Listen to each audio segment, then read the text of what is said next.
Hello, everyone. My name is Ezra, also known as E-Soup. How are y'all doing? It's Monday, which means more QJJ, and I am super excited, as always. We're reading chapters 85 to 88 today, and there is a link to the trigger warnings in the description if you need it. Also, Is YouTube being weird? Oh, I'm sorry. I see. I misread that. Can everyone hear and see me okay? Yeah, I had been trying to find a setting, hoping that I could make it so it would still show our display names in the chat, but it's officially switched over to usernames, at least for me, and there's no way for me to do that. I don't know if it's making tagging weird, too. And I shaved for my Halloween costume, and I feel strange. I feel odd now. Yeah, Henry, what you just said, is this the first time I've seen no mustache soup? Or am I just blipping? Probably is the first time, yeah. Oh, that's good. Thank you, Vase. So, you weren't blipping. You know, I was just thinking, at this very moment, I was thinking about, like, what I'm most excited to get more of in this series.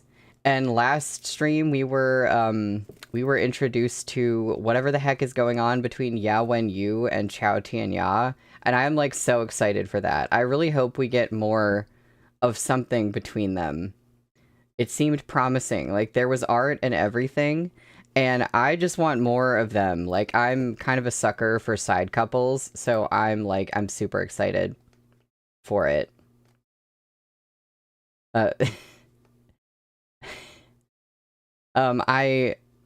I saw a friend of mine for Halloween, and she had the same reaction. She was like, I knew something looked different about you, but I can't figure out what it is.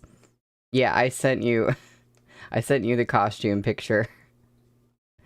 Yaoi Wen Yu and Chao Tian Yaoi. Oh my god, we could change both of their names to fit. That makes me very happy. I am glad to see all of you.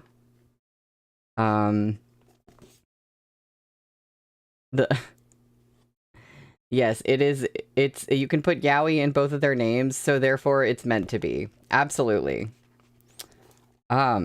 So yeah, I'm really excited for finding out more about them. And we've had quite a lot of sweetness between Xiao Chia and Shen Zichuan as well. Like, I think last stream was bookended by really sweet scenes. And I'm afraid that means that, you know, terrible things are on the horizon. Something to interrupt the sweetness. But I don't know, I could be wrong. But let's find out. We are on page 115 for chapter 85, which is called Assignment. Great misfortune had befallen the Shi clan. As Shi Hongxuan had no children to take up the mantle, his shops all over the Zhou Empire temporarily suspended operations. Their shopkeepers sent letters to Chudu and prepared to travel, ready to set up a mourning hall in their old home of Chuncheng and discuss plans for the future. From the chair in his office, Shen Zichuan instructed, "This journey is a long one, and you're bringing women with you. I worry for your safety, Xiao Wu. Lead a few of our men... Oh, I worry for your safety. Xiao Wu, lead a few of our men to escort Shi Daga there." Shi Dan knew Shen Zichuan's true intent in sending him with the minder. Nevertheless, he hurriedly kowtowed to show his gratitude. There's only the eldest mistress left to head the Shi clan now. Shen Zichuan glanced down at the account books spread out before him. Be attentive when you go back. Other matters are less pressing. Stabilize the business first. Don't lose your head. The deal we discussed a few days ago can be set aside temporarily as well. Once you obtain the keys, keep a low profile and check the entrances to the vault. A man's wealth becomes his ruin if he rouses greed in others.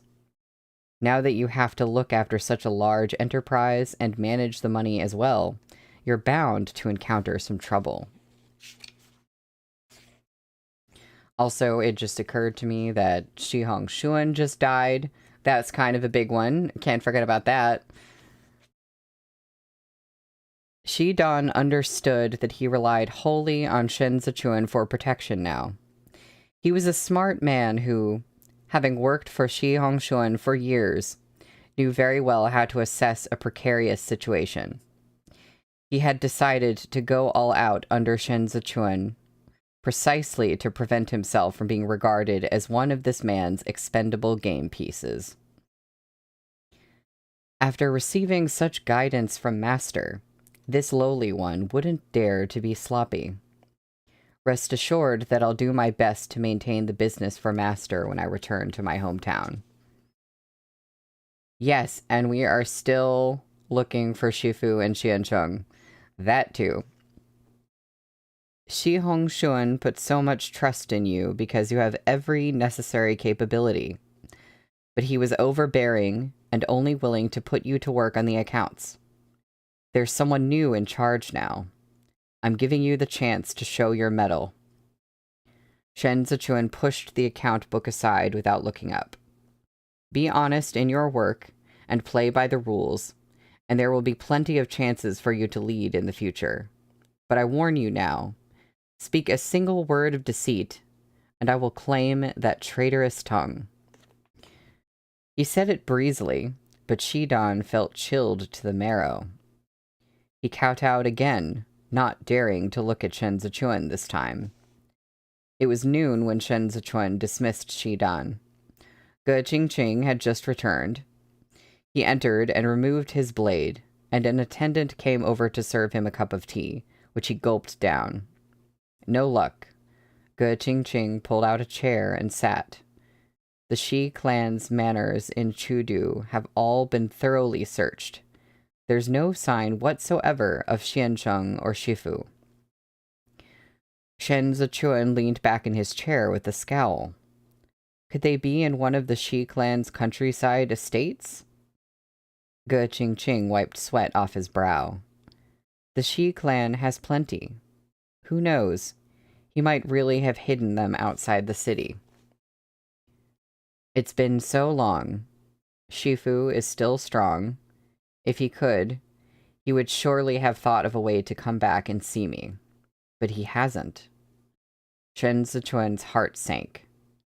So he's trapped somewhere. He can't make it out. Qi Huilian didn't have the strength to truss a chicken, but Ji Gong was different. Almost no one in Chudu was his match. Perhaps there was a skilled expert among the martial artists Shi Hongshuan had hired at some astronomical expense. But now that Shi Hongshuan was dead, those hired fighters should have scattered, fleeing the pursuit of the imperial court. Why on earth would they still care about two detainees? Call Fei Sheng over, Shen Zichuan said. I have a mission for him.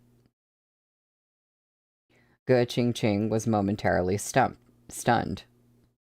When he could speak, he said, These people. Will he be willing to take it on? Shen Zichuan raised his eyes, his gaze cold. Since he is registered to serve in the imperial prison, then it makes no difference whether he is willing or not. If these men cannot be useful to me, then leaving them at loose ends will only lead to disaster. The embroidered uniform guard didn't lack for talent, but scouts like Gu Jin, whose eyes and ears were exceptional, were few and far between. Fei Sheng was a son of common birth, born of a concubine. He had inherited his father's old post and was now an assistant commander. He was the most outstanding among the guard for this kind of work, but had been previously overshadowed by Chao Tianya. Still, he'd hung on until he reached his 8th year, when he could be considered for promotion, and made many trips to his clan lands to pay respect to the Helian Marquis. He'd fancied himself a natural choice for the position of Northern Judge. Who would have expected Shen Zichun to drop out of the sky? This man had completely dashed his prospects, leaving Fei Sheng stuck in his original post, standing around awaiting orders from a man who had been his junior. Fei Sheng was fundamentally different from a man like Ge Qingqing.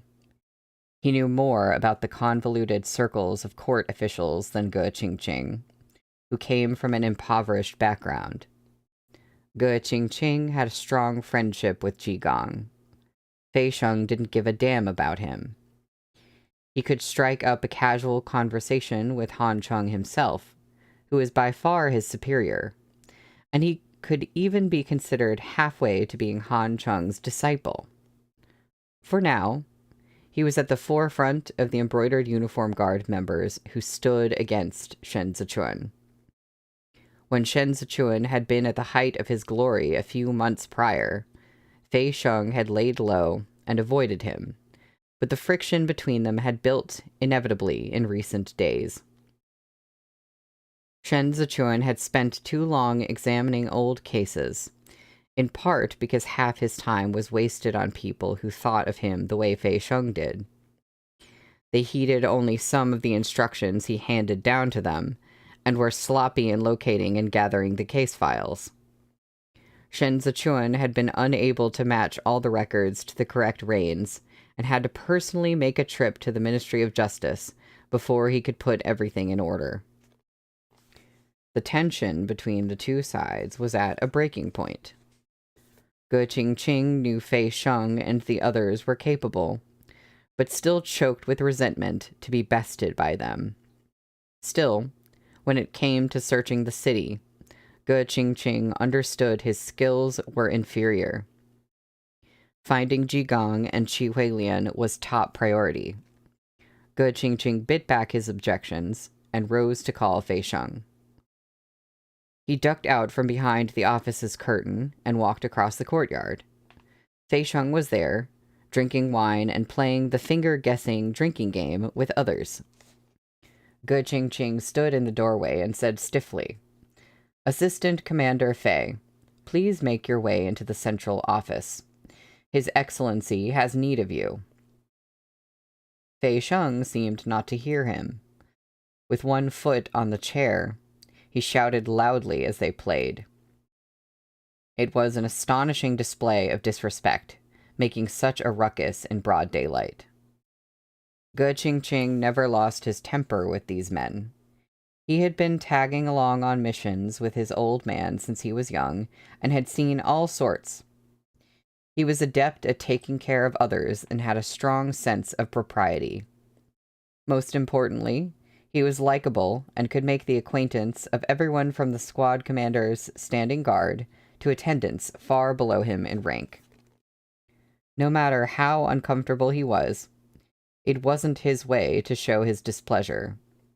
He strode through the door and took up the wine jug on the table to personally pour a cup for Fei Sheng. He said courteously, "It's nothing major, and it's not a mission on His Majesty's orders either. It'll just take a moment." Fei Sheng tossed a handful of peanuts into the air and caught them in his hands.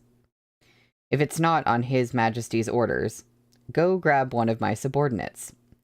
Why is he singling out someone of my rank for nothing major? That doesn't make sense, does it? His Excellency makes his own arrangements. Whether or not you take up the assignment can be negotiated."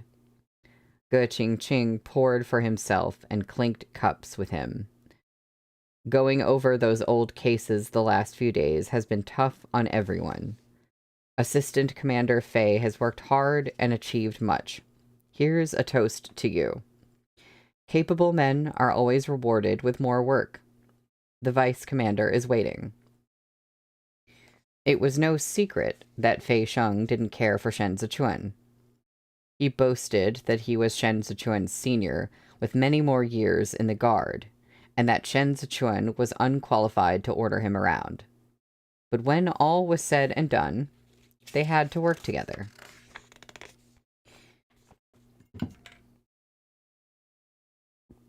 He couldn't afford to make a scene without good cause.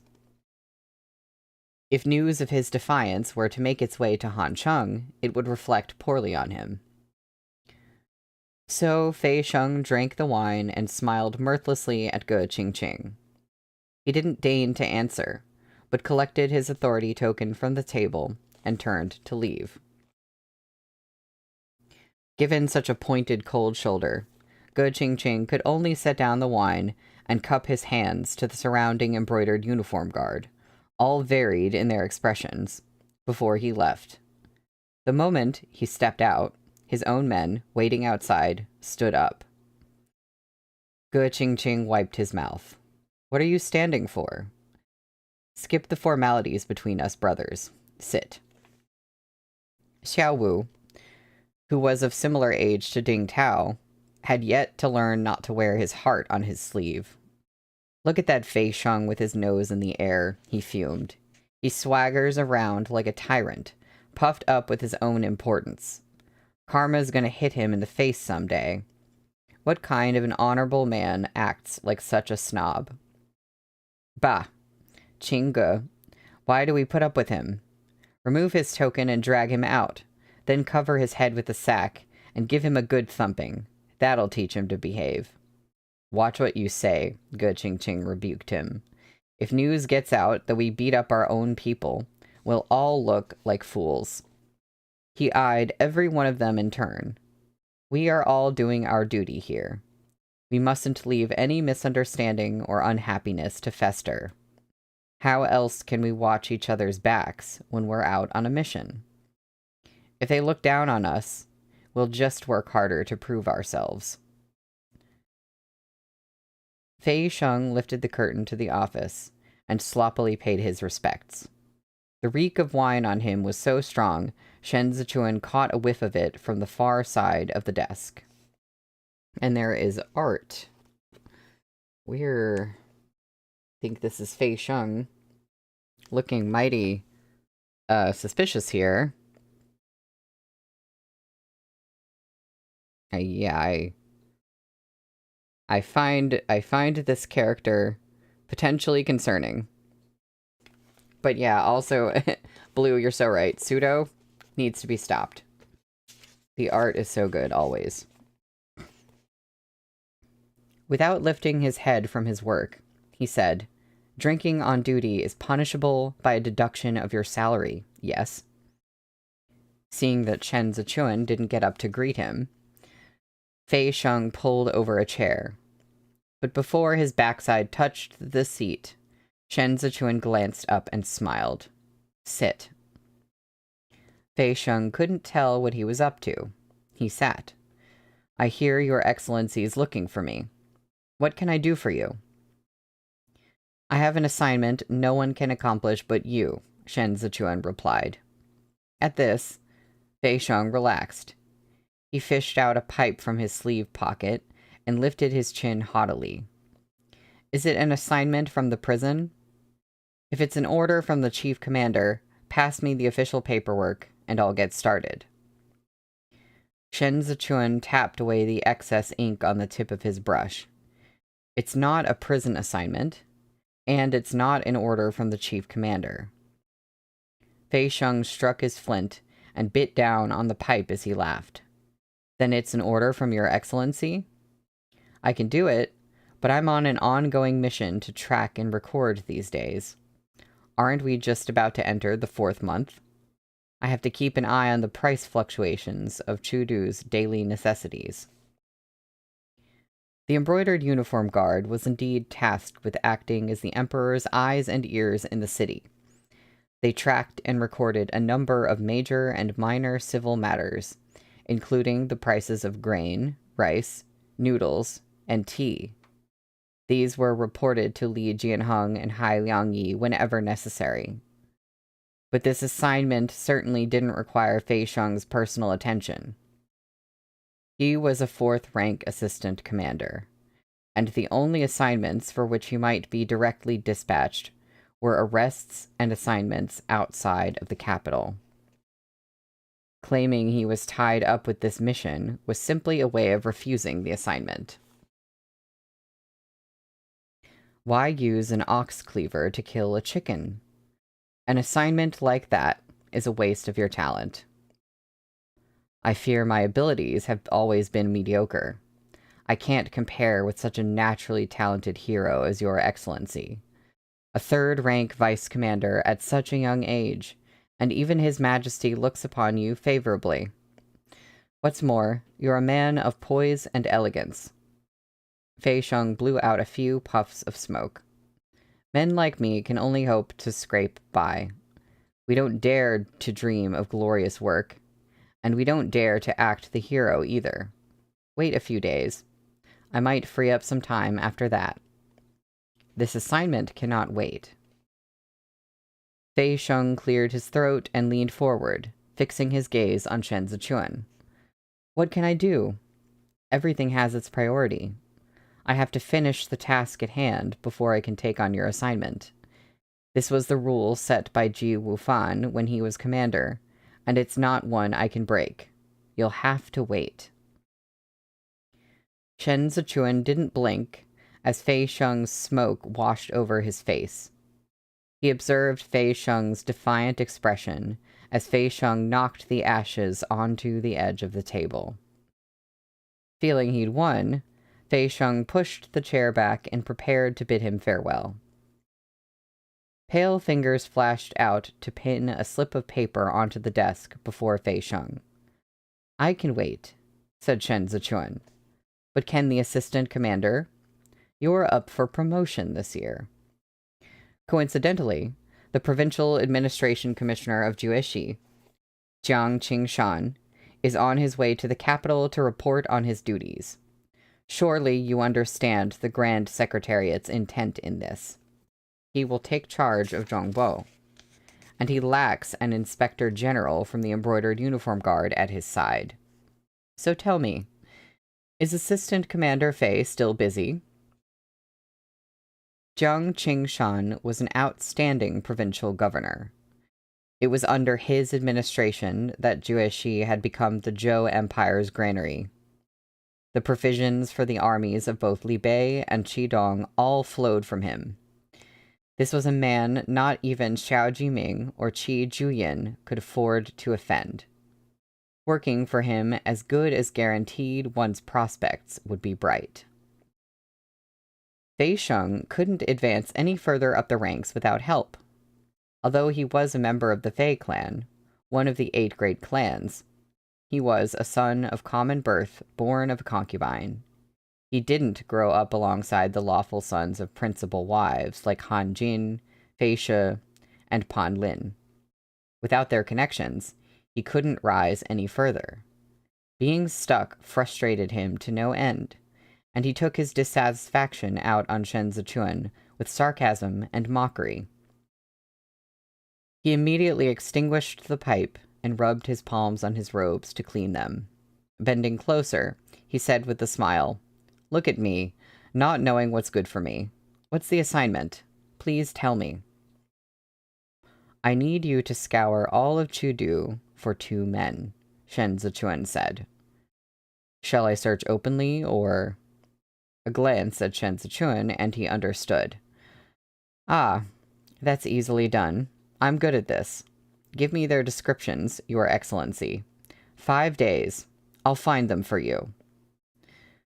Shen Zichuan lowered his voice. "I'm giving you 2. Fei Sheng looked at the slip of paper, clenched his teeth, and accepted. "Oh my god." Sorry, I looked up, did I get to 500 subscribers? Did it, like, did it just happen, like, now? Thank you. Oh my gosh. Well, that is the end of the chapter. And oh, 501. Oh, wow. Okay. I got to the first number. The first important number. I think that means I'm halfway to actually being able to monetize, but I can apply to be able to do certain things with my channel at 500. Like, I'll be able to get super chats and something like that, and I could set up a membership if I wanted to. So, yay, thank you. Perfect timing. So, I just have to say I love how this is, like, yet another success for Shen Zichuan. He always finds a way to turn things around. Yeah, what you said, Blue, feeling he'd won, first mistake when you were dealing with Shen Zichuan. You cannot win against him. So, we're on page 125 for chapter 86, which is called Old Manor. Hua Xiangyi and Qi Shiyu's wedding was set for the eve of grain in ear in the 4th month. There's a footnote for the eve of grain in ear. Mangzhong is the 9th of the 24 solar terms, starting around June 5th or 6th on the Gregorian calendar. Set for the eve of grain in ear in the 4th month, when the wheat was ripe for harvest, and the rice was ready for planting. The Ministry of Rites had long made their preparations and submitted them to the Empress Dowager for her approval.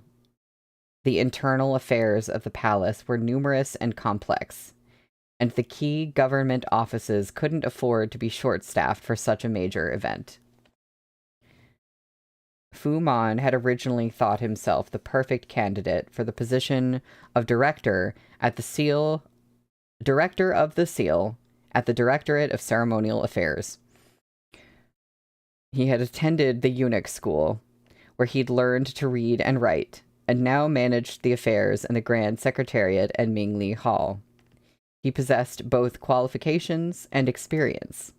Furthermore, after their encounter during the epidemic scare, he had Xiao Qia to vouch for him.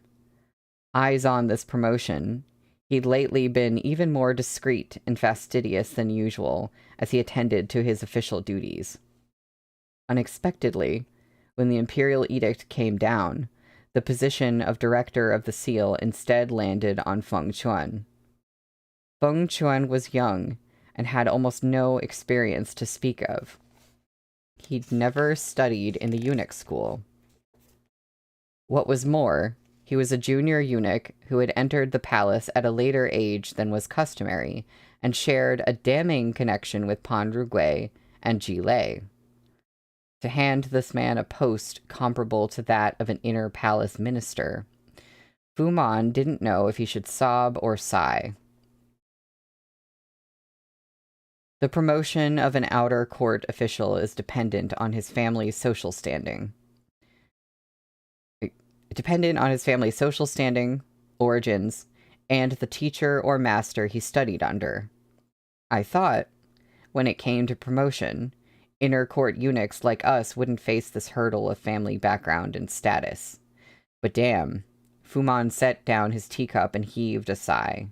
It's the same everywhere you go. What family background does he have? Xiao Qia took a leisurely sip of his tea. He's only riding on his elder sister's coattails. Fu Man slapped his knee and lamented, Your lordship, why don't I have a sister? Xiao Qia snorted with laughter. If the seal isn't available, there's still the brush. The director of writ also manages the Eastern Depot. Lao Fu, by letting him run out at the head of the pack, you'll escape the spittle of Grand Masters of Remonstrance. Remonstrance. I will remember how to say that. His Majesty's treatment of me can't compare to the former Emperor's favor toward Panrugwe, and the Eastern Depot isn't as influential as the Embroidered Uniform Guard. Fuman hesitated a moment. Your Lordship, considering how favored Imperial concubine Mu is at present, if she produces an Imperial heir in the future, wouldn't Feng Chuan secure his position for life? It'd be one thing if he simply didn't know his place, but I fear he harbors some ulterior motive. Who's to say he won't break the court's laws and throw the state into chaos? Wouldn't that make him a second Panrugwe? Henry, not the Grandmasters of Remonstrance again, right after Wei Ying's birthday. Exactly.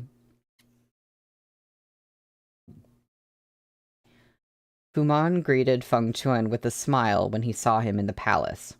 But in truth, he was sick with jealousy. Feng Chuan had Mu Ru propping him up within the inner court. If Fuman, who had already been so neatly supplanted, wanted to stand with Feng Chuan as an equal in the Directorate of Ceremonial Affairs, he had to win over the outer court officials. He's young, and he'll still have to rely on you for plenty of things. You're familiar with the ins and outs of the Grand Secretariat, and even the Grand Secretary knows who you are. If one were to compare, he's merely a lad who takes what doesn't belong to him. He's unworthy of mention, Xiao Qie said, comforting him. With us looking out for each other from within and without, he's not someone we need to fear. How are things in the palace lately? Second young Master Shi is dead. His Majesty still thinks of the tune he had yet to complete. He's been upset about it for days. Fuman looked sidelong at Xiao Qie. But your lordship, while I was serving tea to their excellencies in the Grand Secretariat, I heard Minister Wei saying that he still wants to investigate the Shi clan's accounts. The Shi clan ran so much of the commerce at the Jueshi ports, but there's no head of household left. That business is like a piece of fatty meat before the dogs. They're all eyeing it. Isn't some of the family still alive? Xiao Qie and Shen Zichuan had already discussed the next stage of their plans for the Shi clan. All those keys that had fallen into Shen Zichuan's hands were, in Xiao Qie's eyes, Shen Zichuan's trousseau. But for now he was biding his time. Shi Hongshuan's eldest sister-in-law and his various cousins all have experience managing their businesses, and they've committed no crimes. If Minister Wei digs through their accounts without cause, he'll be accused of kicking the family while they're down.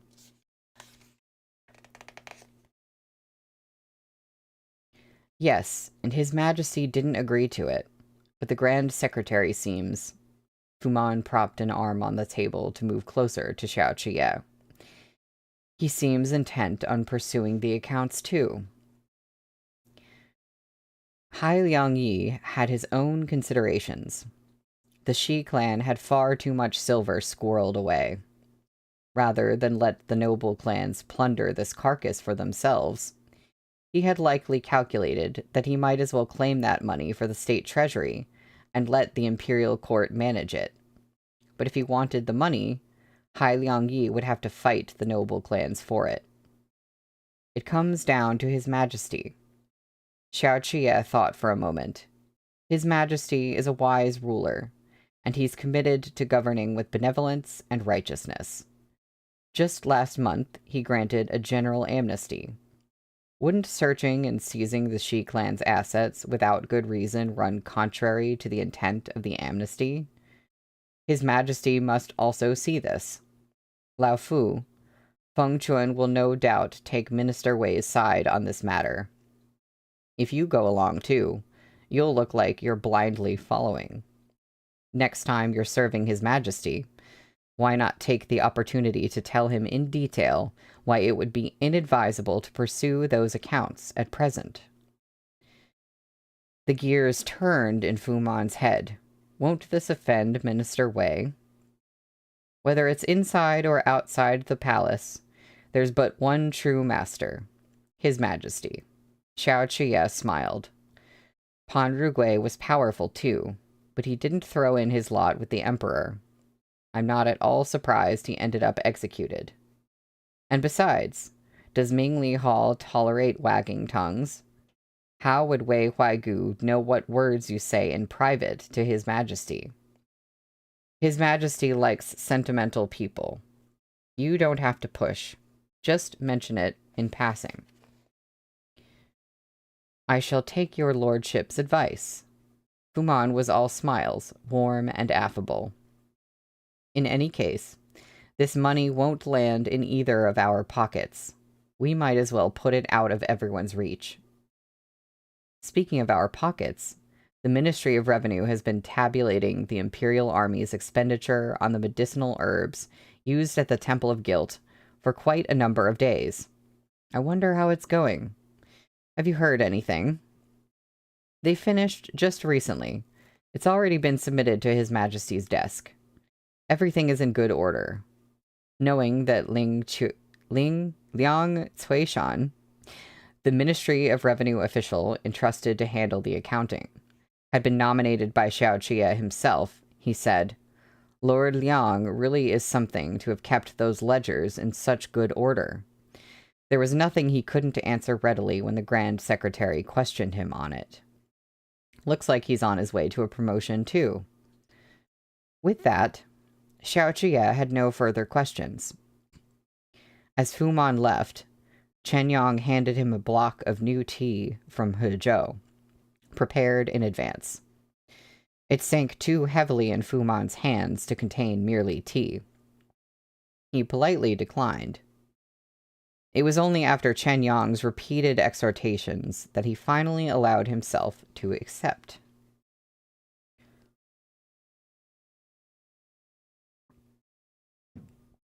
The next day, after court was dismissed, Xiao Qie waited outside Mingli Hall to be summoned.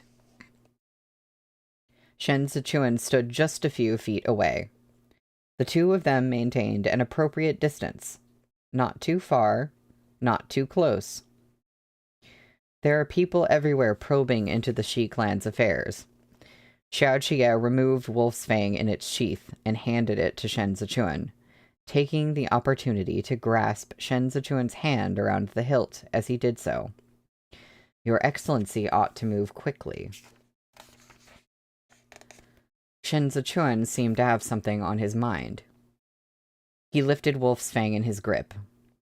He's already left Chudu, and is rushing back to Chuncheng with the coffin in tow. There should be news next month. Hai Liangyi is unlike the others. He's made up his mind to claim the Shi clan's wealth for the state treasury. No matter how your man hurries, he'll still lose the first strike advantage. Finding Shen Zichuan distracted, Xiao Qie released his grip. Shen Zichuan's arm sank, barely able to hold up the blade. No matter how fast Hai Liangyi is, he still has to play by the rules. Xiao Qie cast a wary glance down the walkway of Mingli Hall. What's wrong? We've been searching, Shen Zichuan replied. Shifu is still missing. As long as no passage document has been issued, he's still in Chudu. The 8 great battalions wouldn't have dared let people in or out without authorization during the epidemic. And if the Imperial Army took over patrol of the gates right after... If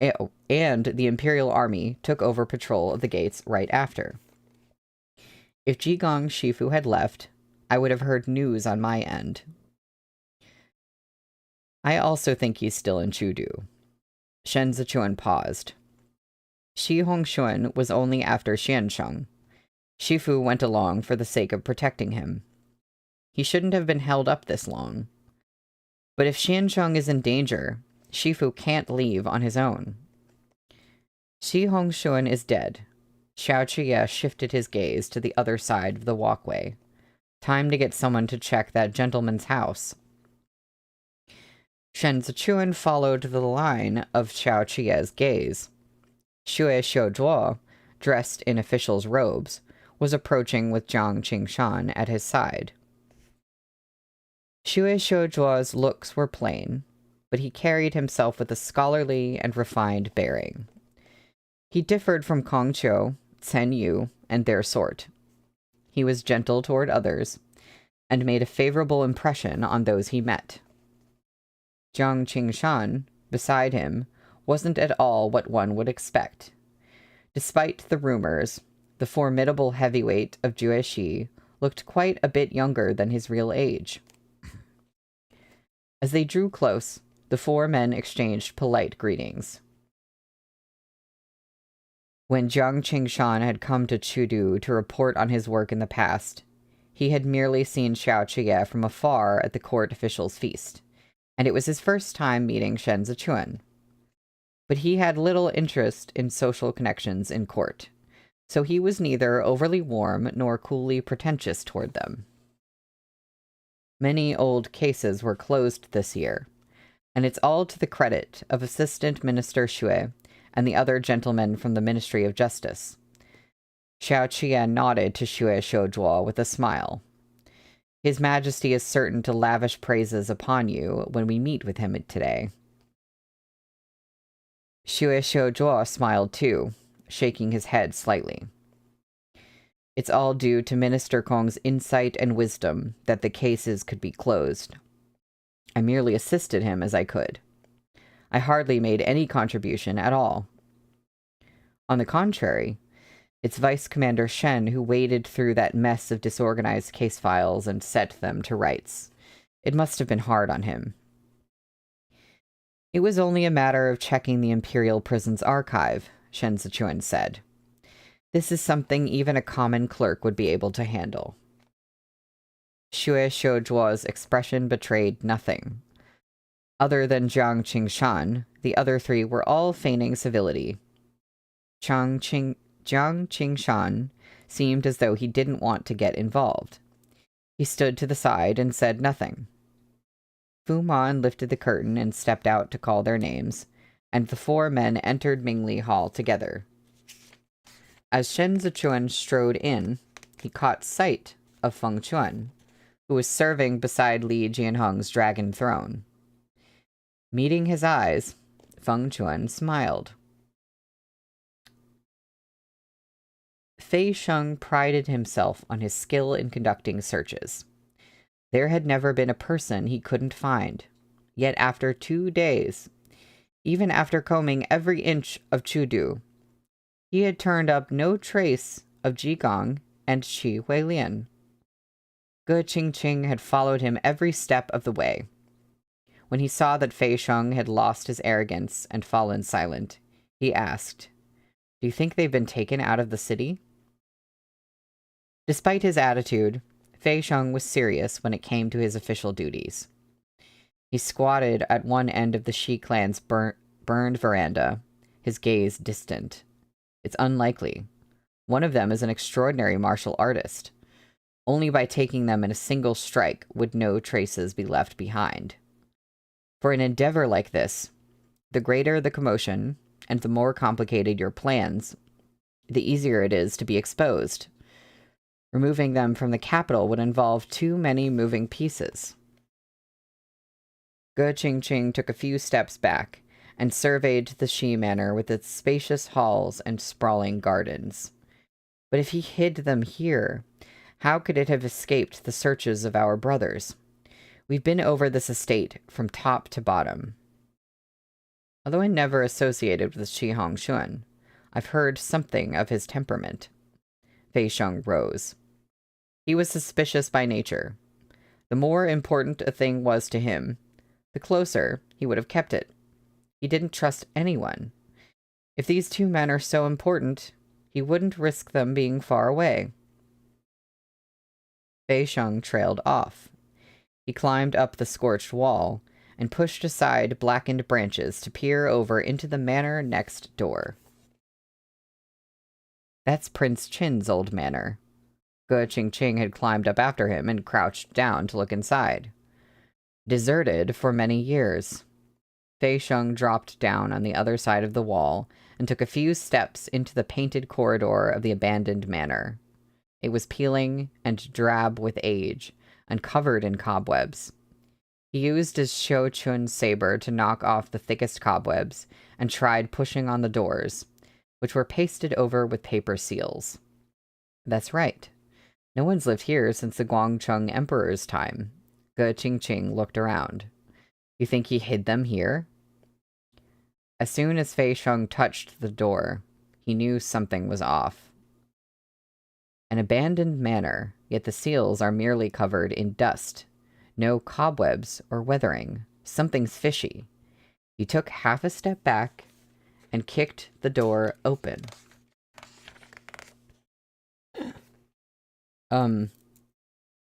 That's the end of the chapter. The next chapter title name is Imperial Heir. Now, I know it's because they're in Prince Chin's old manor. That's probably why it's called that. But that still just immediately took me aback a little bit. As a chapter title. I don't know. I don't know how I feel. It's 3:47. And I think I said my plan was to read 4 chapters today, so I am going to go ahead and take a break now. Oh god, not the cryogenically frozen baby. I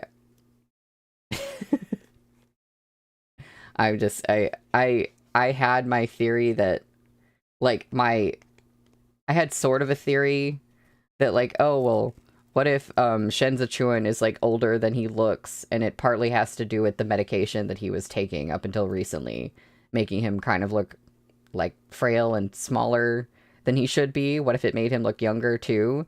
But I don't think that really makes sense. It was just, like, this throwaway idea where I was like, if he's the heir, that would be the only possible way to explain it. But I don't think... I don't think they have cryogenic freezing here, but, you know, who knows? We never know. We can't rule anything out entirely. So yeah, I'm going to take a break. When we come back, we'll be on chapter 87, Imperial Heir. I wonder what that's about.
Hello, hello, I'm back.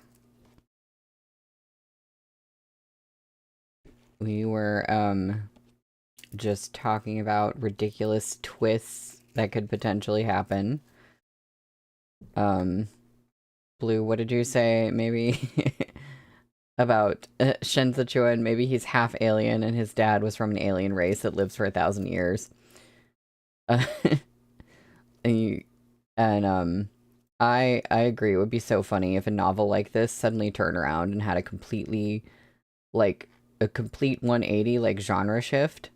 And like I said, I don't want this book to do something like that, but I would love the experience of reading something where there's a twist that not only changes, like, how you look at the story and the characters, but literally, like, how you think of the genre of the novel.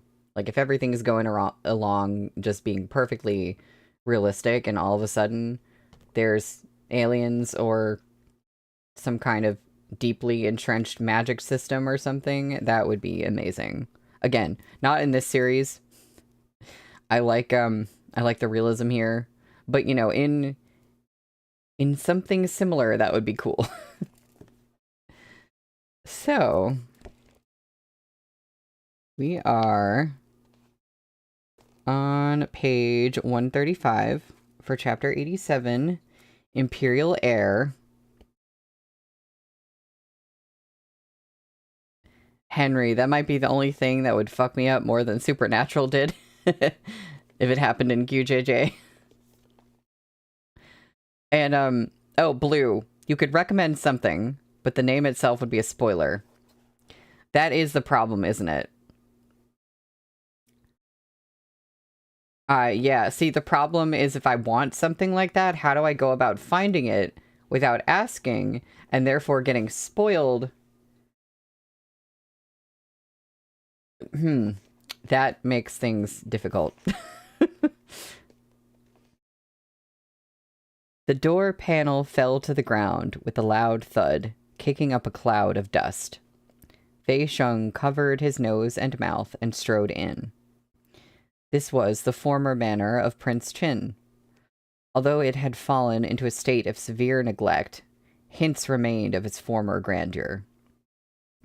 After checking all corners of the courtyard, Fei Sheng lit a candle he carried on him, extinguished his bamboo fire starter, and headed into the inner chamber. Ge Qingqing lifted the bed curtain and looked inside. This curtain and bedding are all new. There were still people staying here as of a few days ago. Fei Sheng stopped beside the table and lifted the teapot lid to reveal tea stains within. They drink spring tea from Bai Ma Zhou of Jueshi. Shi Hongxuan didn't exactly treat them poorly. When he glanced back at the bedding, Ge Qingqing saw dark stains.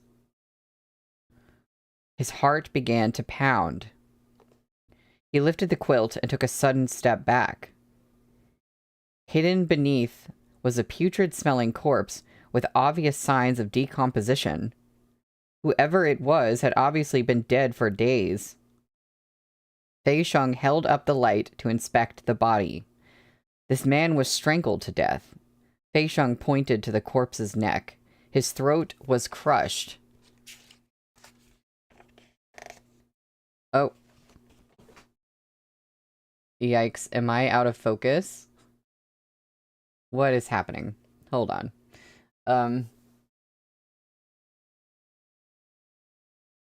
This is a problem because I can't really... Why is it doing that? Okay, come on. I can't really tell it to focus while I'm using my phone to record. Maybe we're better now? It looks better now to me. Hope that's good. There are bloodstains, Ge Qingqing said. He took a blade to the back before he died. Not only that, look at his neck. There are 2 sets of strangulation marks. The first attempt didn't kill him. How could the men Shi Hongxuan hired be capable of forcing this Shifu of yours into such a corner? As Fei Sheng spoke, he flipped the body over with his saber. There's no anomaly in the way the blood has settled in the corpse, so he wasn't likely poisoned. Look. These gashes on his back are a mess. A layman who knew nothing about swordsmanship hacked away at him. The blade missed all the vital points. That's why they had to choke him to death. They probably joined forces to kill this man. I suspect Shifu was injured. Perhaps he was too weak to finish the job, and Xiansheng had no choice but to take up the blade himself. The more Ge Qingqing heard, the more alarmed he grew. The corpse was laid out in such an orderly manner here. Does that mean Xiansheng and Shifu haven't reached the point of panic yet? As long as...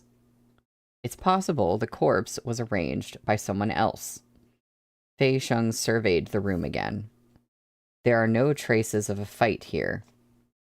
I'm guessing Shifu was injured and couldn't display his true prowess, which is why he needed Xiansheng's help.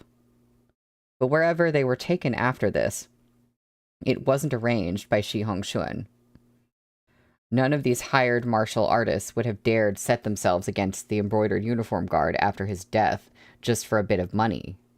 Whether or not this corpse belongs to one of those hired hands remains to be seen. If it isn't... Fei Sheng ground to a halt. He had been willing to take this assignment for Shen Zichuan on the promise of a lucrative post. If Shi Hongxuan hadn't kidnapped the men he sought out of personal grudge, then it must involve court strife.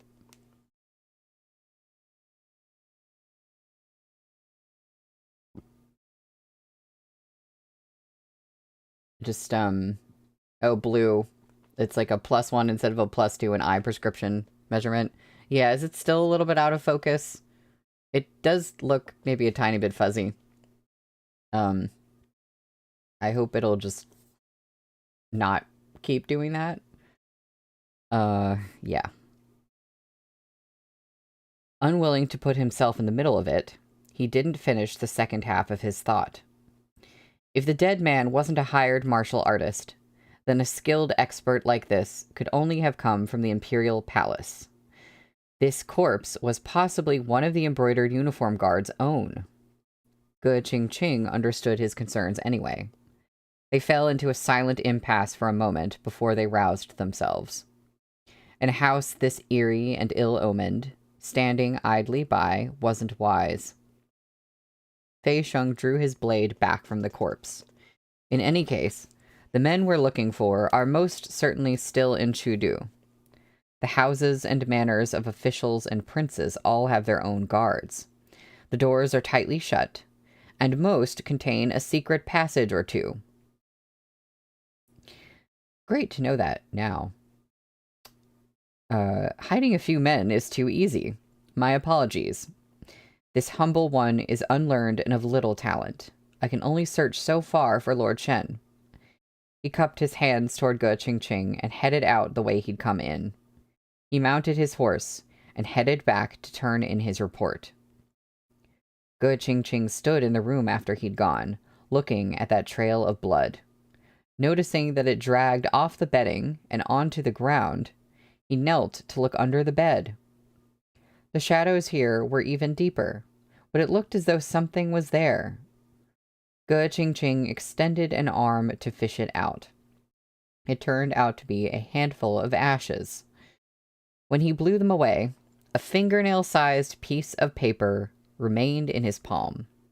The remnant of a note Qi Huilian hadn't thoroughly burned away. Shen Zichuan closed his eyes. Pinched between his finger and thumb was that piece of paper, burned a crackling yellow. Only a few words remained on it, yet they were ones he was intimately acquainted with.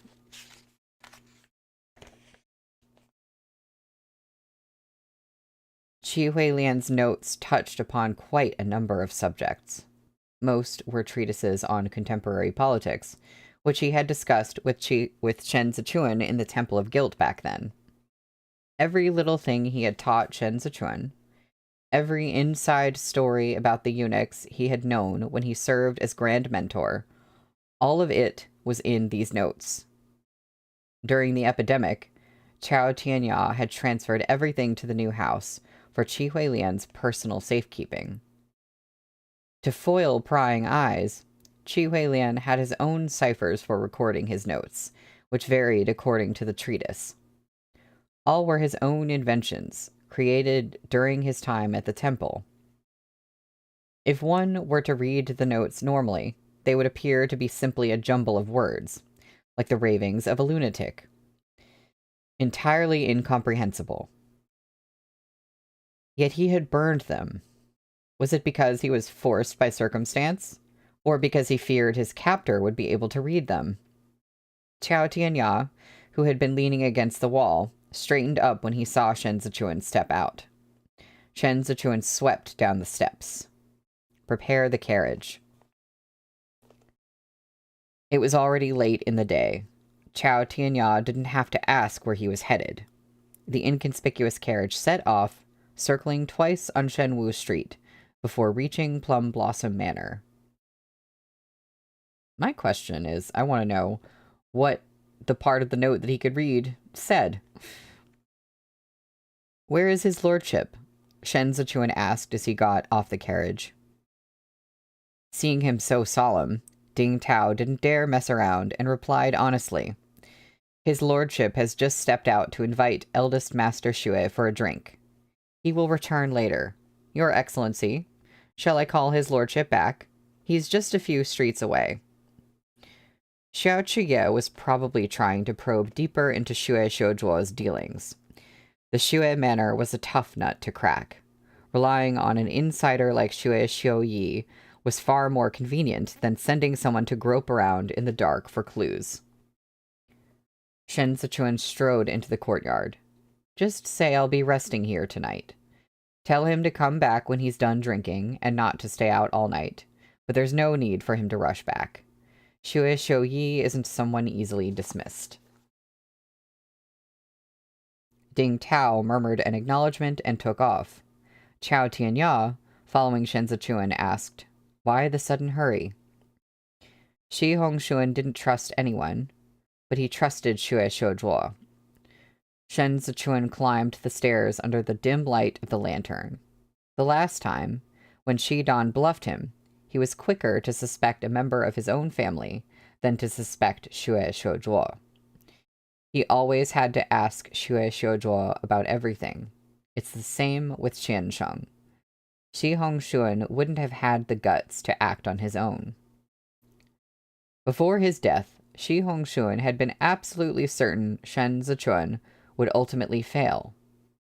Why? He must have known something Shen Zichuan didn't. Shi Hongxuan's promotion to the Bureau of Evaluations was Xue Xiuzhuo's suggestion. He had heeded him in every particular. Why had he been so receptive to Xue Xiujuo's advice? Shen Sichuan's feet paused in their steps. The Xue clan had been on the decline for a long time. Shi Hongxuan would never put himself at the disposal of someone he considered down and out. He wasn't easily won over by anyone. The two had come to associate through the solidarity and friendship between fellow students.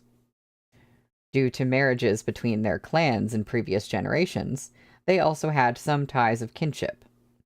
But how had Xue Xiujuo maintained his hold over Shi Hongxuan? Shi Hongxuan put profit above all else. Even his own brother might be disposed of on a whim. Whatever minuscule blood relationship he shared with Xue Xiujuo, it wasn't enough for Xue Xiujuo to gain his utmost trust. Apprehension crept over Shen Sichuan. He looked up to the eaves. The shadows they cast resembled a menacing beast, jaws stretched and brandishing its claws, holding his body between its sharp fangs. These elusive clues were like the first rustle of tall grass that, in the darkening night, brushed against his hands and legs, alerting him to the danger. Well, that's a quote. Gotta remember that one. When Xiao Qie looked up from drinking with Xue Xiuyi and saw Ding Tao step inside, he knew Shen Zichuan had returned to the manor. Without turning from his conversation, he gave Ding Tao a slight nod in acknowledgement. Xue Xiuyi was half drunk again. He'd thought to call a few prostitutes down for company, but Xiao Qie didn't suggest it, so he refrained from rashly requesting them. With a wine cup in hand, he hiccuped at Xiao Qie. Xue Yanqing, that flock of fledglings he's raising in his estate. He settled them in a big courtyard and even hired a teacher and set up some kind of private school.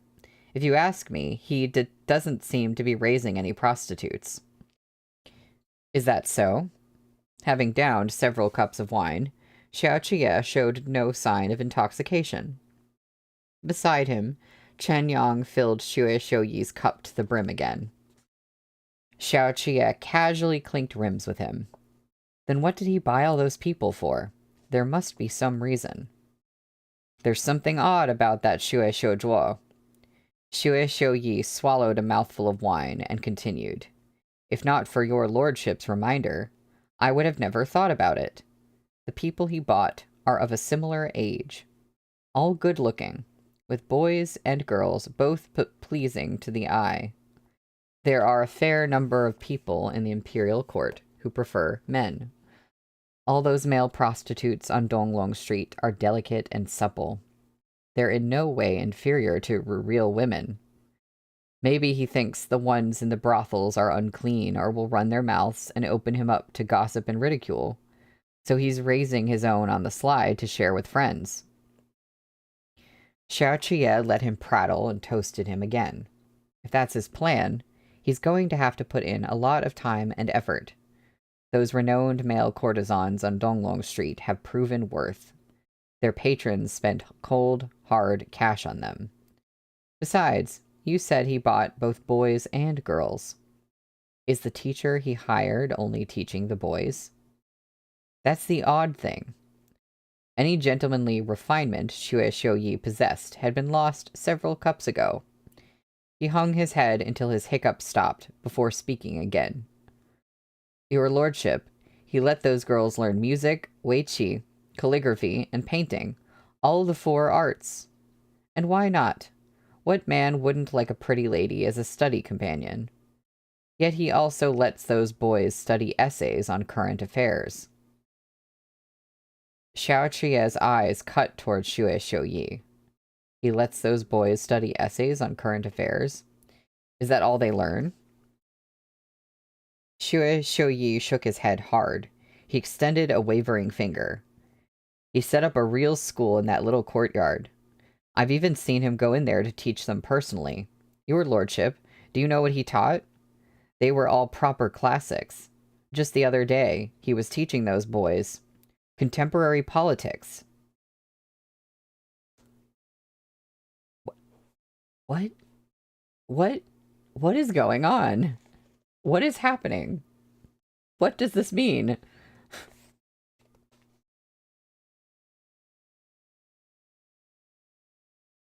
When Xiao Qiye returned home, long past midnight, he saw the lamp was still lit in his room.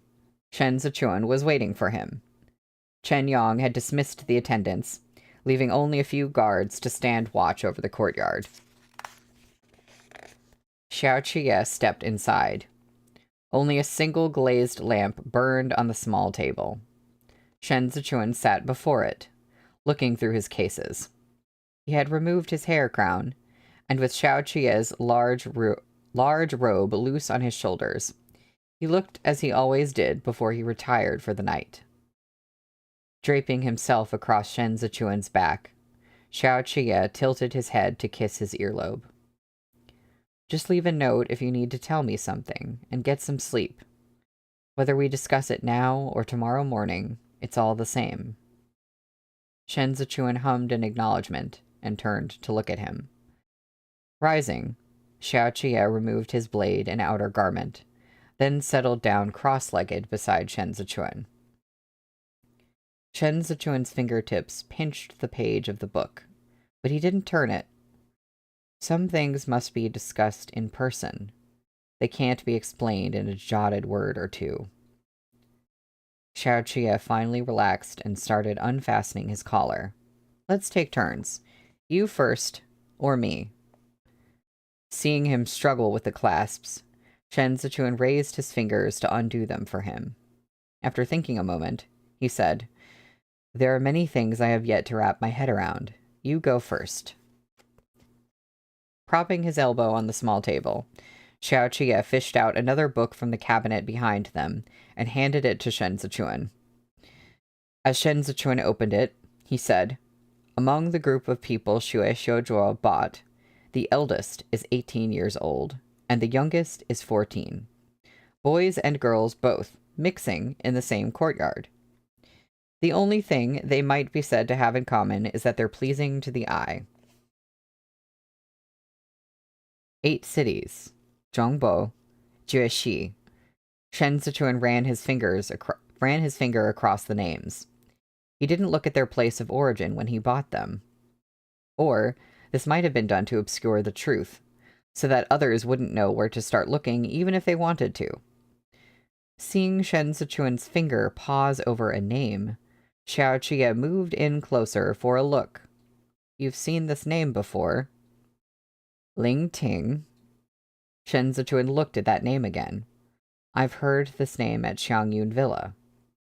"They're all Xiangyun's people," Xiao Qiye said. "She likes sharp and canny children. That's why she used Ling, smart, as a surname and changed all their names."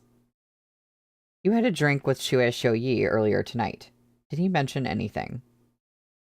"He said something strange." Xiao Qiye paused. "He said Xue Xiuzhuo brought this group of people back to the manor, where the girls learn everything the high-end brothels teach, while the boys attend proper school. Xue Xiuzhuo hired a teacher for these boys. They're educated not only on essays on current affairs from the Imperial College, but discourse on contemporary politics as well."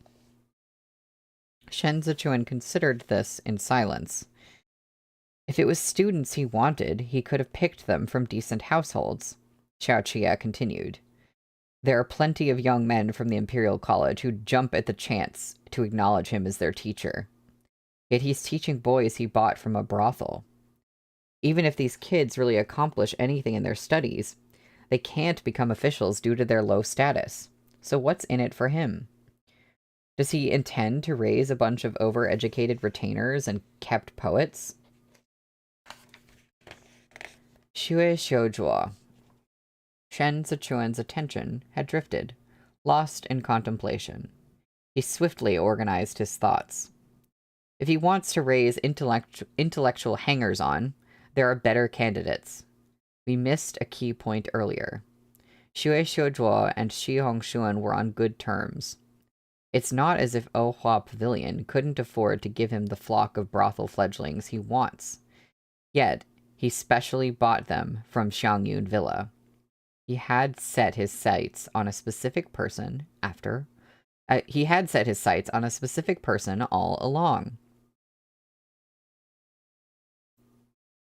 Images flashed through Shen Zichuan's mind. Although he didn't have Ding Tao's eidetic memory, he mulled over every word and gesture in his interactions with others. He remembered them all. He wouldn't forget any details. As long as Li blood runs in him, he's an imperial heir. Grand Mentor Qi's words were a thunderbolt that cleaved apart the fog in Shen Zichuan's mind. Once this phrase surfaced, more followed. He sat up, scattering the papers on the small table with his sleeves. The former emperor. Shen Zichuan grabbed Xiao Qia's arm, his voice gradually steadying as he arranged his thoughts into words. The former emperor reigned for a little more than 8 years, and his chronic illness never improved. He had no heirs, and the only one who ever fell pregnant was Imperial Concubine Wei. During the Nanlin hunting grounds incident, when the Hua clan rebelled, Hua Siqian had the guts to make his move precisely because of this child in Imperial Concubine Wei's belly. But Imperial Concubine Wei was found drowned in a well the next day when we returned to the capital. At first, I suspected you. But later I thought it had to be the old guard ministers from HEIR side who'd struck first, remove Imperial Concubine Wei, and sever the noble clan's wishful thinking about other heirs to pave the way for Li Jianheng's smooth ascent. Now that I think about it, that can't be right either. Even if Imperial Concubine Wei was with child, there was no knowing if it was a boy or a girl. The nobles couldn't pit an unborn child against Li Jianheng, who already had the support of Li Bei. For Hai Liangyi, killing Imperial Concubine Wei would have been an unnecessary move. Tracing back further, Shen Sichuan went on. The Guangcheng Emperor occupied the throne before the Xianda Emperor, and the Crown Prince of the Eastern Palace slit his own throat in the Temple of Guilt when the imperial grandson was still an infant. Had he survived, he would be 26 this year. By the way, is there anyone,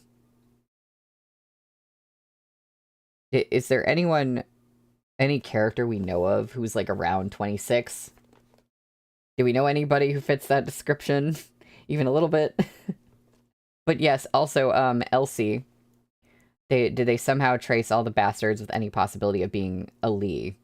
I do think that the reason for buying all those kids was trying to find a Li heir, is what it sounds like. And I can't really think of a better reason for doing it.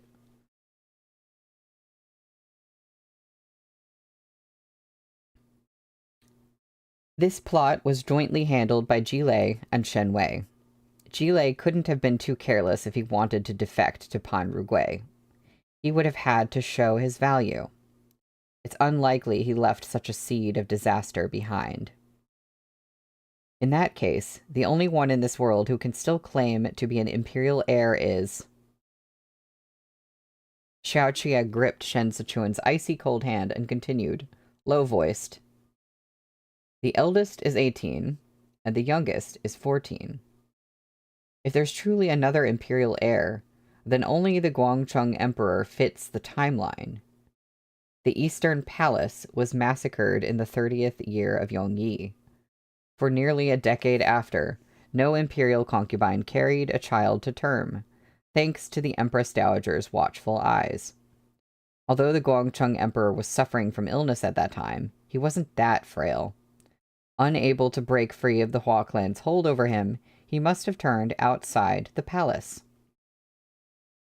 Other than me, the only one who knew the stage floor of Ohua Pavilion had been hollowed out and filled with vats was Xue Xiuzhuo.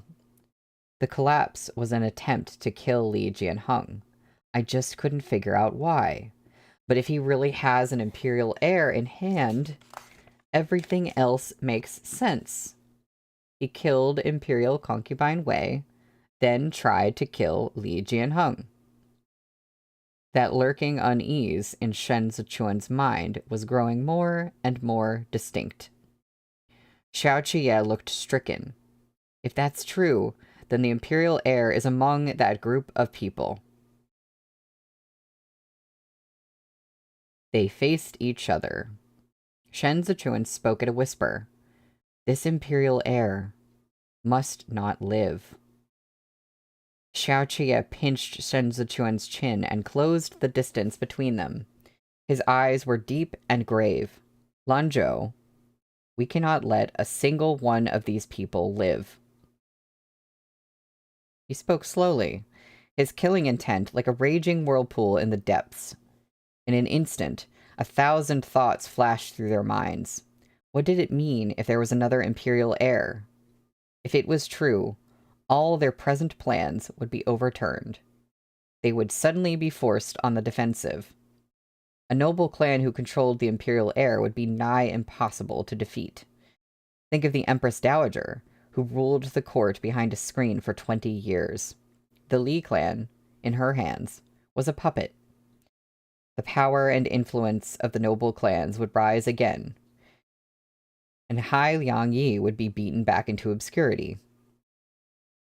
A sharp knock rang out from the other side of the door, shattering the heavy atmosphere. Speak, Xiao Qiye called. Master. It was Xiao Tianya, speaking urgently. The men who have been hurrying all night to catch up with Shidan are back. Shen Zichuan stood at once, gathering his robe, and opened the door. Xiao Tianya stepped aside to reveal Ge Qingqing, waiting on one knee in the courtyard. Shen Zichuan walked down the steps. What is it? Your Excellency. Ge Qingqing looked up. His voice quavered, hoarse. Shidan opened the Shi clan's vault, but it had already been emptied. The leaves on the branches in the courtyard rustled in the wind. Meng cocked his head, looking askance at Ge Qingqing. Moonlight smeared the ground as white as a blanket of frost.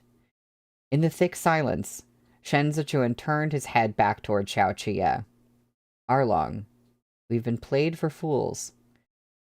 His tone was gentle, yet upon hearing it, the entire courtyard of guards lowered their heads.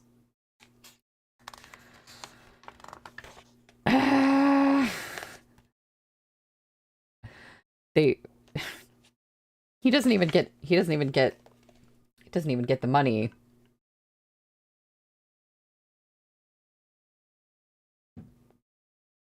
Arlong, I know.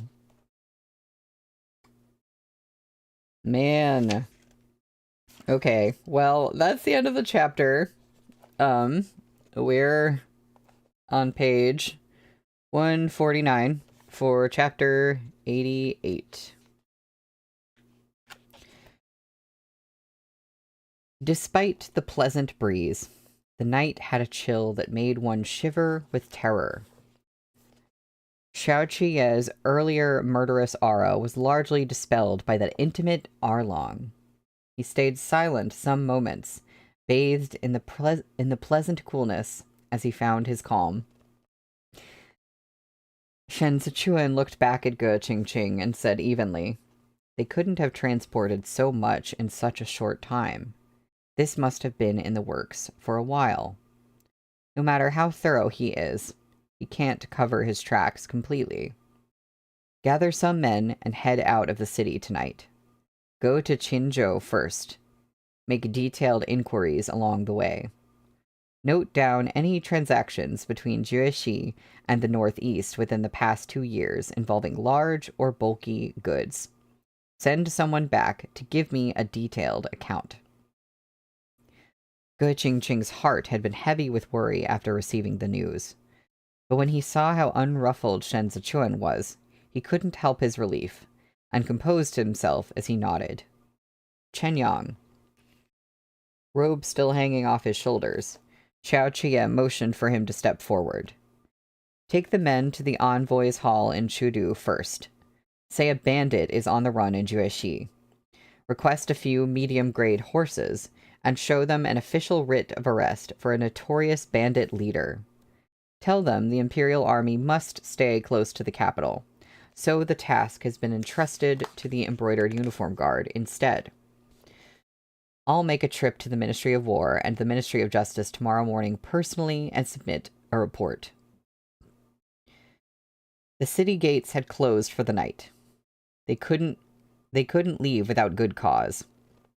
The Embroidered Uniform Guard happened to be entrusted with the important responsibility of arresting wanted criminals, though they were expected to report to the Ministry of Justice and Chief Surveillance Bureau and wait for official approval before leaving the city for fieldwork. Xiao Qie was giving Ge Qingqing a reason to take men out of the capital tonight without being called to account by the Ministry of Justice. Ge Qingqing prepared to leave immediately upon receiving his orders. Chen Yang threw on his robe as well and led the way, and the two left the residence ahead of the rest. Xiao Qie led a thinly clothed Shen Zichuan back inside by the hand. Seeing Shen Zichuan still deep in thought, he said, Xue Xiuzhuo is no doubt behind what happened to Xiansheng. If he's willing to move him, Xiansheng is still of some use to him. He won't rashly kill him. There are too many secrets hidden in the Xue manor. I'll have to think of a plausible reason to obtain a special search and arrest warrant from His Majesty. Deploying the Imperial Army will require a major case with ironclad evidence. We'll have to rely on the Embroidered Uniform Guard a little longer. Shen Zichuan didn't settle back into his original seat. It was already very late. Knowing he wouldn't rest tonight, he poured himself a cup of strong tea. Yet he took merely a sip before he handed the rest to Xiao Qie. Xiao Qie drained the cup. Xue Xiuzhuo is cautious in everything he does. He never accepted the ice bribes officials outside the city offered him upon their return to the capital. Throughout his tenure as Chief Supervising Secretary, the Imperial censors from the Chief Surveillance Bureau all regarded him as the most upright and uncorrupted official. He's rarely impeached. Even the Embroidered Uniform Guard will be hard-pressed to find an excuse to investigate him. Investigating him openly will alert our enemy. Shen Zichuan fiddled with the teacup, his mouth filled with the bitter aftertaste of the tea. He's out in the sunlight, while we're in the shadows. As long as we keep the pawn that is Xue Xiuyi concealed, we are still on the offensive. We can handle anything that happens outside the palace, but we must be even more vigilant when it comes to affairs within it. Xue Xiuzhuo has already shown his intent to kill His Majesty, and Mu Ru and Feng Chuan are helping him. He knows every one of His Majesty's moves the moment he makes it. Under these circumstances, we must stay on our toes. Xiao Qie thought for a moment.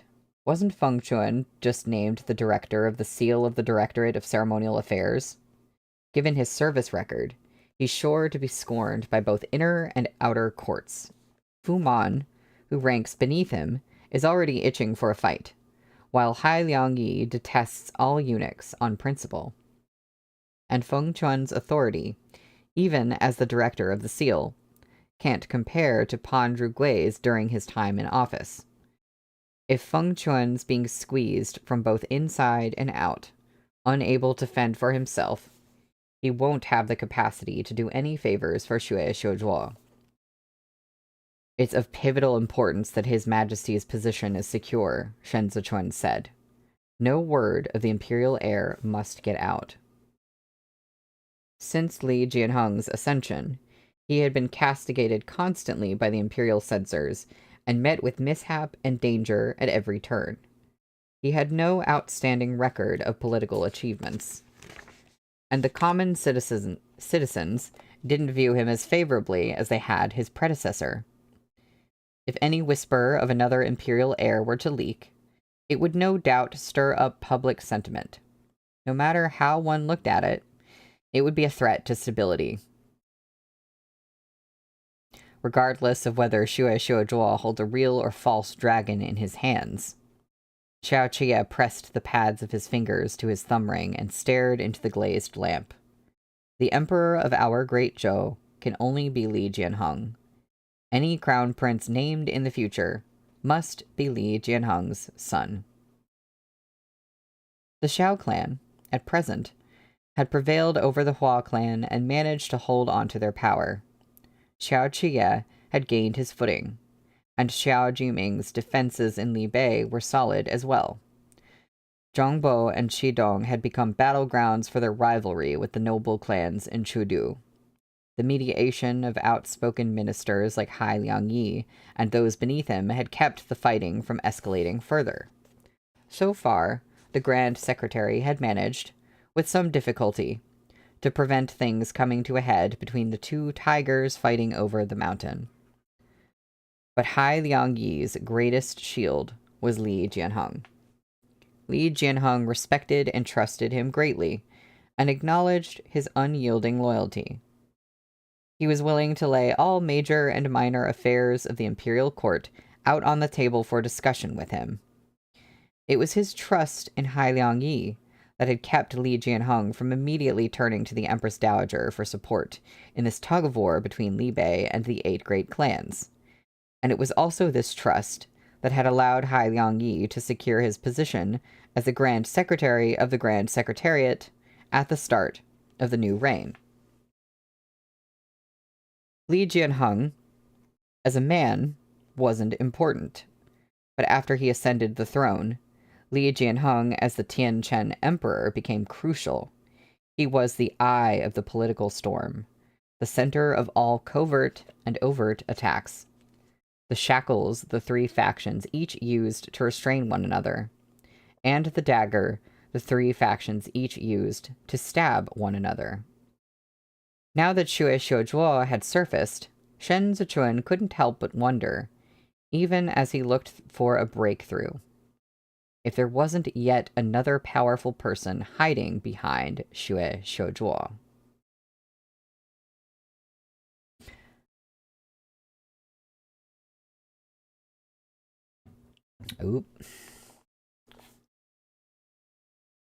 Oh, vase of peonies.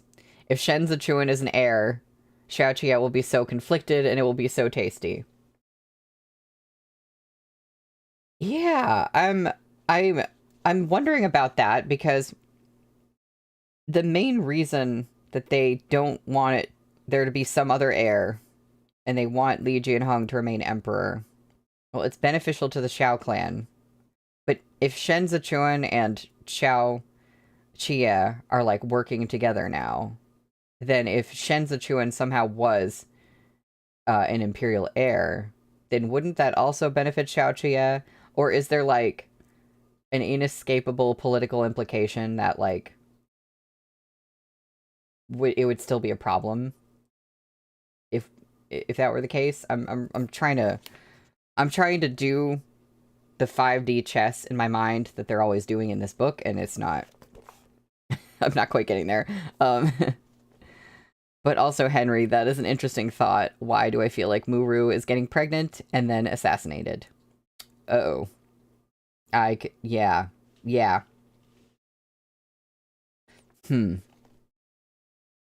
A few days later, it rained during Xue Xiuzhuo's day off.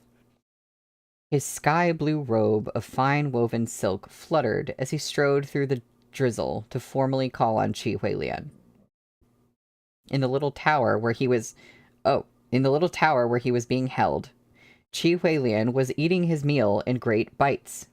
He didn't spare Xue Xiuzhuo a single glance. Xue Xiuzhuo didn't take a seat at the table, but stood and bowed low, in the manner of a pupil to a teacher.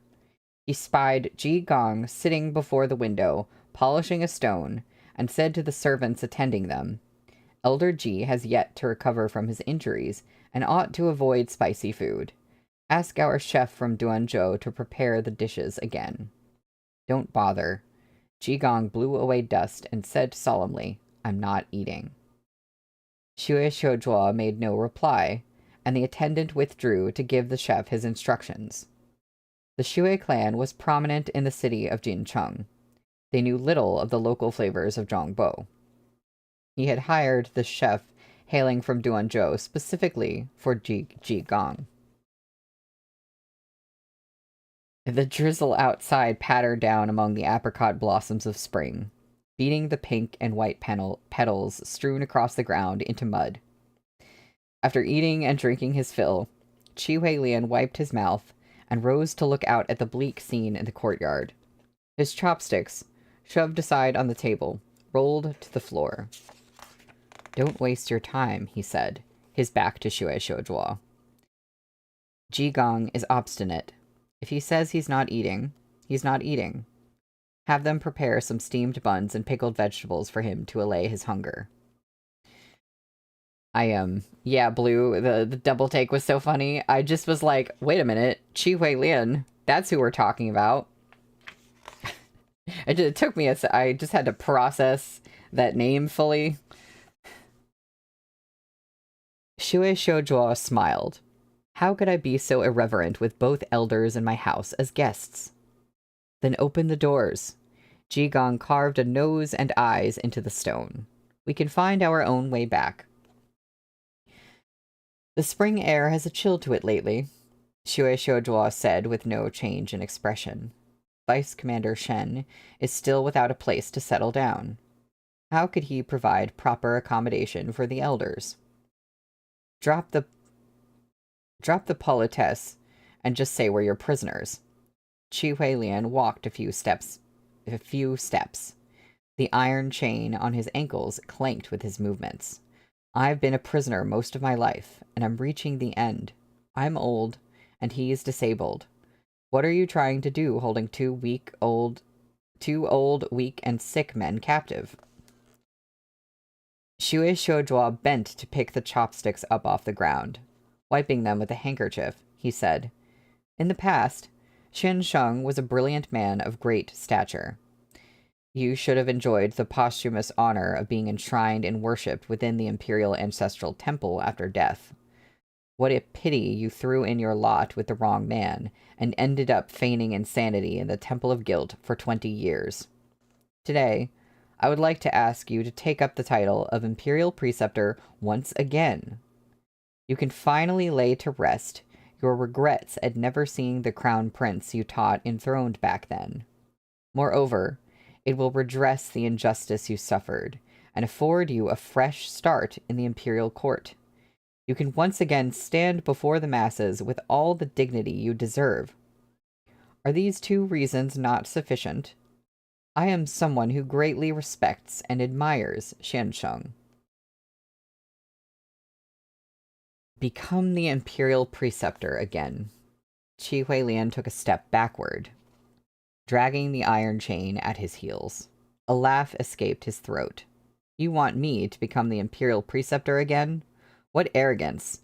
The empire is at peace, and the current emperor is legitimate, the rightful ruler of our great Zhou. He has HEIR to watch over him, so why does he need Qi Huilian?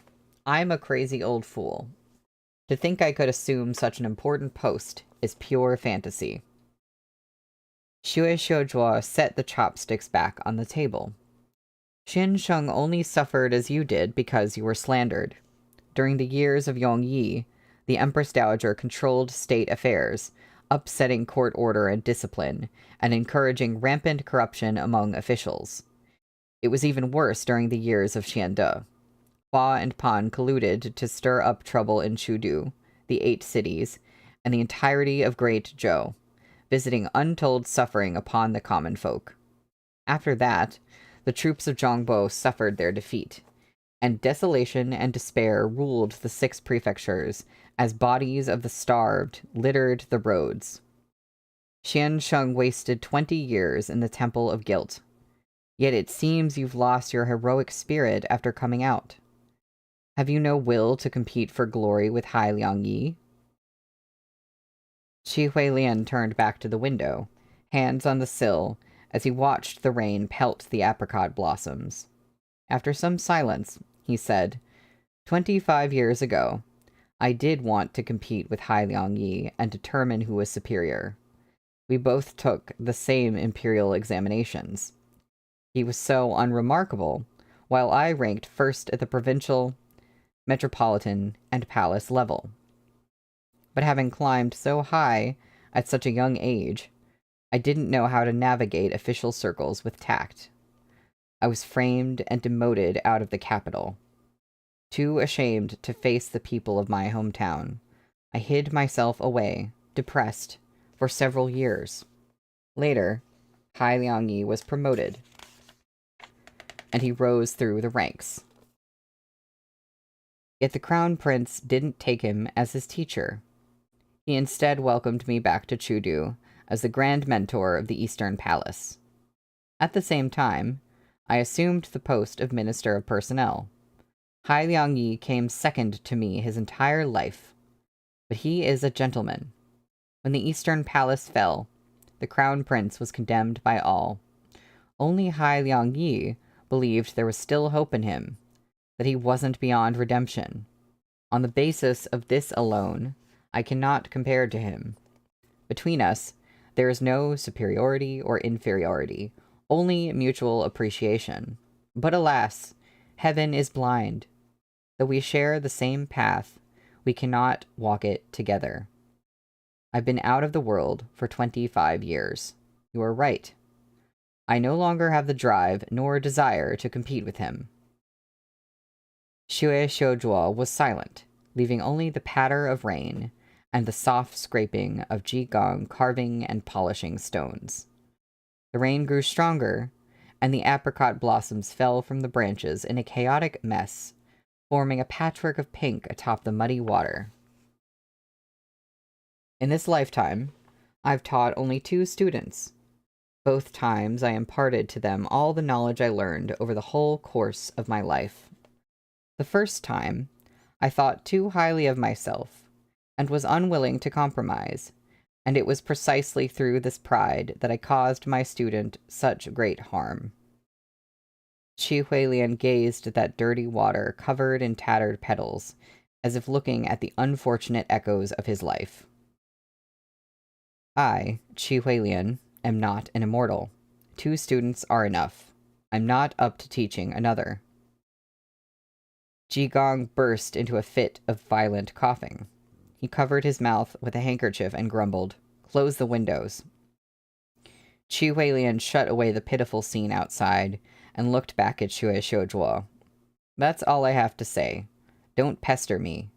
Be gone. Don't stay where you're not wanted." Xue Xiujuo didn't move. There was no resemblance between him and his brother, Xue Xiuyi. He scarcely looked like a noble clan's descendant at all. He lacked the haughtiness of men like Pan Lin and Fei Shi. The unhappiness he had endured over decades as the son of a concubine had polished him into an individual of unobtrusive yet sophisticated elegance. I esteem Xiansheng's talent and learning, and more than that, I admire Xiansheng's ideals. I have called on you here thrice to beseech Xiansheng to come out of obscurity and return to politics, all because I understand Xiansheng's aspirations.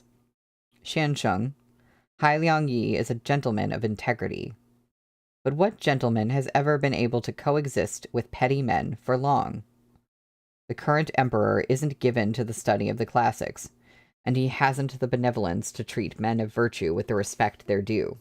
He's merely a frail lifeline everyone grasps as our great Zhou teeters on the brink of collapse. He cannot become a wise and virtuous ruler.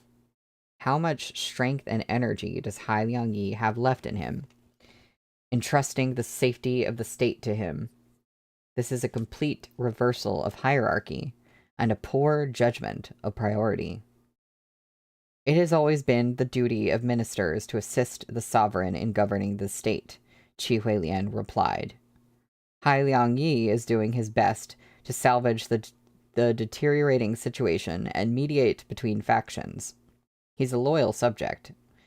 Don't tell me you'd rather he be a traitor who overthrows the Li clan and incites a change in regime. The conflict between the noble clans and common households has raged for hundreds of years. To cure this age-old societal ill, one must have the determination to cut off all means of retreat. Xue Xiuzhuo rose to his feet. If Li Jianheng can't do it, there are others. Our great Zhou is the empire of the Li clan. As long as Li sits on the throne, why not exchange one for another if it will help us weather this crisis?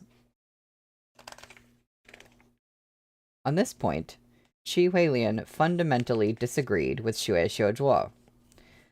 Thus, he merely treated him as any other descendant of a noble clan abusing his power, and refused to engage in further conversation.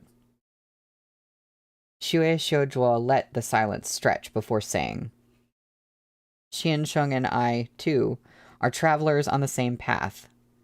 It's a pity Xiansheng doesn't trust me. Even so, I must tell you this. Chen Zichuan is a vestige of evil. He drags out a feeble existence, nursing his hatred. There is nothing else in his heart.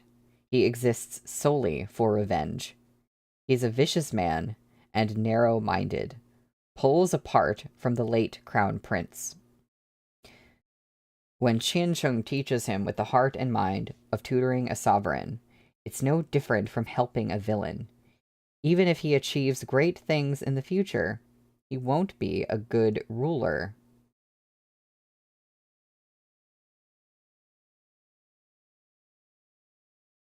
Ji Gong slammed his carving knife down and glared furiously at Xue Xiuzhuo.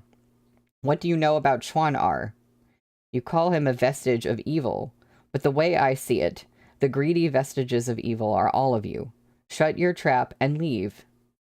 Xue Xiuzhuo bowed. Should Xiansheng have second thoughts, I'll be waiting. He left, and the curtain dropped behind him. Yeah, blue theory intensifies. What was that? Like what did I just read there? He won't be a good ruler. Where's the implication of him being a ruler? What is happening? Xue Xiuyi was wandering within the estate when he spied Xue Xiuzhuo approaching from afar. Holding his umbrella, he made his way to the veranda, only to bump into the students from the brothel who had just been dismissed from classes. He tossed the umbrella to the maid-servant behind him and looked them over as each of the students paid their respects to him. Is this path yours to walk on? The maid-servant scolded. How impertinent you are, blocking the way of the eldest master. The students hung their heads and shuffled aside to make way. Noting an especially fetching girl of around 17 or 18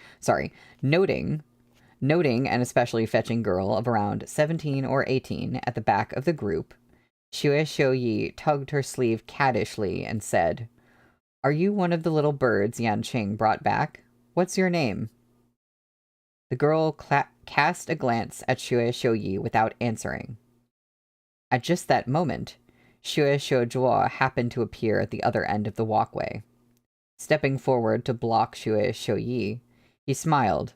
Did Daga just get back? Better return to your courtyard. It's really coming down. Careful, or you'll get drenched. Xue Xiuyi slapped his hand away. I know. He took a few steps.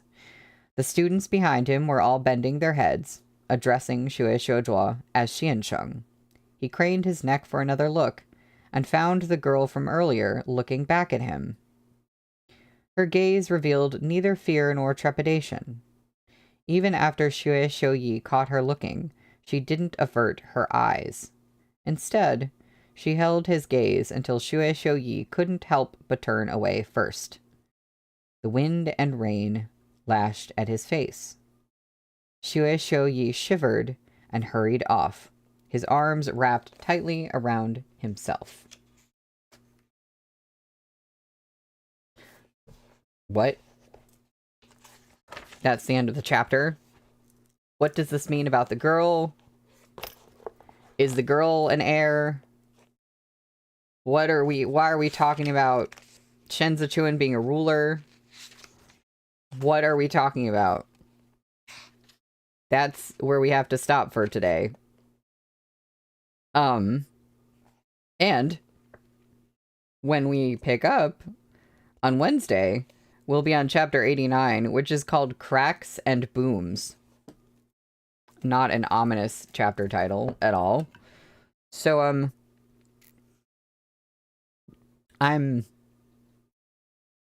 No. I'm concerned. I'm very concerned. Perfect title to conclude our little Hamilton sing-off. Cracks and booms. Yeah, there was a lot here. A lot of implication. And a lot of me just... cracks and booms. Boom, explosion. I'm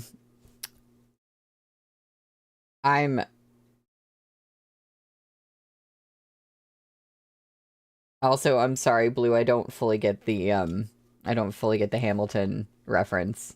I don't know Hamilton. I'm sorry. Yeah, I've never actually seen Hamilton. I've heard a couple songs from it, that's it. So I don't, okay.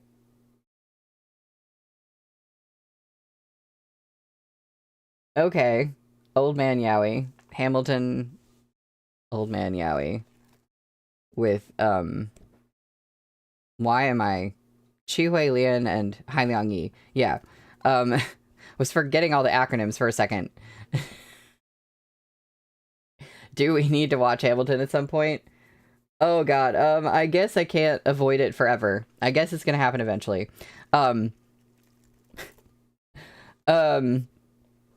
Yeah, the thing is, what we just read, there's a lot of implications, but at least for me, I have no idea.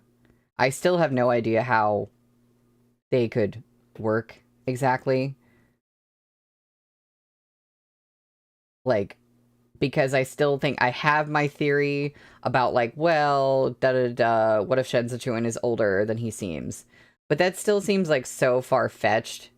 And I also feel like, at least right now, it doesn't seem like if Shen Zichuan is secretly an heir, and if he's secretly older than he appears, I think he would know that. At least he would know that he's older than people think he is, right? And so it's weird to think about.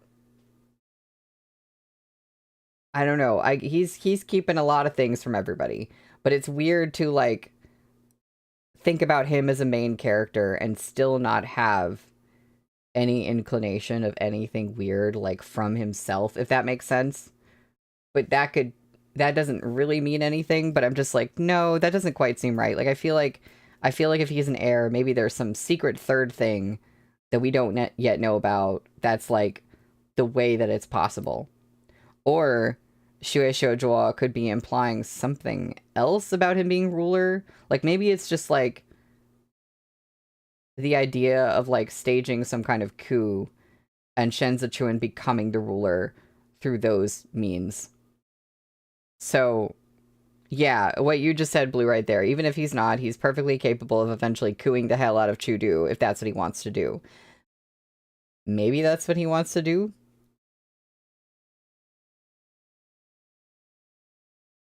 Oh, did I said there's nothing weird about him?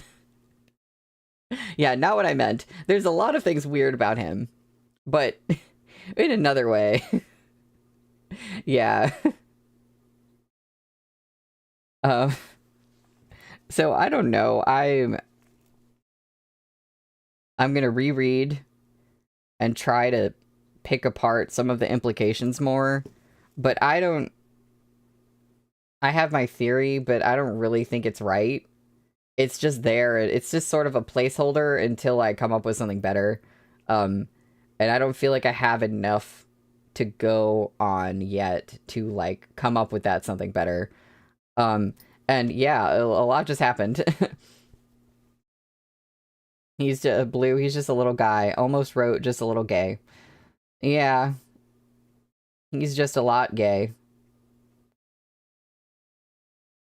You have another placeholder to offer, but I don't know if you guys will appreciate it. Henry, you can go ahead.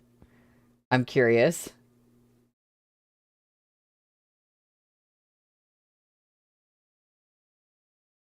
I should have known that's what you were gonna say. And not the cryogenically frozen baby. I don't know. I don't know. I completely it slipped my mind that you were like repeating that earlier. Yeah, that's I'm gonna have to remember that for next time when you say that you have some kind of idea or hint. I'm gonna be like, no, not the cryogenically frozen baby. The cold never bothered him anyway. So I'm always excited to read more, but especially right now, because I need to know what's happening with I'm so glad we finally have gotten a glimpse of Chi Huilian and Ji Gong again. I don't know when they're going to be found. It said they're in a tower. Also, Blue, you said something way back, and I just didn't respond to it at the time, but you said something about, shouldn't the abandoned Prince Chin Manor be, like, the first place that they looked for them? And I was thinking that, too. I was like, wouldn't you want to look there first? It was, like, right there. Like, that would just make sense. So I don't know why... I don't know why we waited. That was a little weird.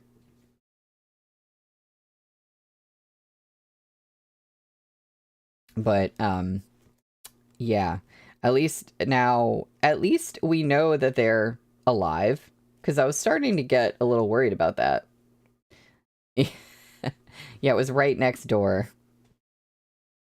A little strange to overlook that. It almost makes me wonder if what's his name? I already forgot his name, but if the guy who was investigating, if he purposely overlooked it for some reason. That's concerning. I don't know. But yeah, so when we come back on Wednesday, yep, we'll be on Cracks and Booms, Chapter 89. Can't wait to find out what that's about. So, I hope you'll have a good rest of your day and a good Tuesday, and I will see you again on Wednesday. Bye.